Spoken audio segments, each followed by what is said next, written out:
జగన్ ఇంటి ముందు జరిగిన అగ్ని ప్రమాదం ఘటనపై విచారణ చేస్తున్నామని గుంటూరు జిల్లా ఎస్పీ సతీష్ కుమార్ అన్నారు. ఇందుకు సంబంధించిన సీసీ కెమెరాలను ఇవ్వాలని నోటీసులు ఇచ్చామన్నారు. ఇతర సీసీ ఫుటేజీలో ఎలాంటి ఆధారాలు దొరకలేదని ఆయన స్పష్టం చేశారు.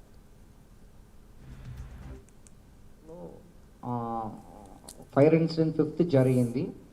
దాని మేరకు అంటే నాకు కూడా చాలామంది కాల్ చేస్తున్నారు. సో ఒక క్లారిటీ ఇచ్చేస్తామని చెప్పేసి. సో అంటే దీంట్లో ఏంటంటే మనం కొన్ని సోషల్ మీడియాలో సర్క్యులేట్ అవ్వడం అన్నీ వినిపిస్తుందండి. ఏంటంటే నోటీస్ ఇచ్చాము, కంప్లైంట్ ఇచ్చిన వాళ్ళకే నోటీస్ ఇచ్చాము అలా కానీ న్యూసెస్ వస్తున్నాయి. అంటే జనరల్లీ ఏంటంటే మన నోటీసెస్ కంప్లైంట్ ఇచ్చిన తర్వాత నోటీసు 2 విషయానికి కోసం ఇవ్వడం జరిగింది. ఒకటి సీసీటీవీ ఫుటేజ్ మనకు కావాలని చెప్పేసి, రెండవది ఎనీ పర్సన్ అన్ఐడెంటిఫైడ్ పర్సన్ వాళ్ళకి తెలిసిన ఆ రోజు మీటింగ్ కూడా జరిగింది. యాక్చువల్లీ కౌన్సిలర్స్ మీటింగ్ జరిగింది విజయవాడ నుంచి.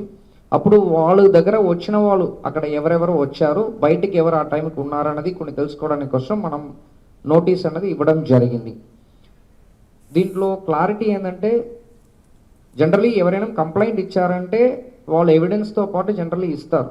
అంటే ఫర్ ఎగ్జాంపుల్ ఇప్పుడు ఒకరిని కొట్టారని చెప్పారంటే వాళ్ళకి సీసీటీవీ ఫుటేజ్ ఉంటాయి, వీడియో రికార్డింగ్ ఉంటాయి, వాయిస్ రికార్డింగ్ ఉంటాయి, డాక్యుమెంటేషన్ ప్రూఫ్ ఉంటాయి. ఏదైనా జనరలీ కంప్లైంట్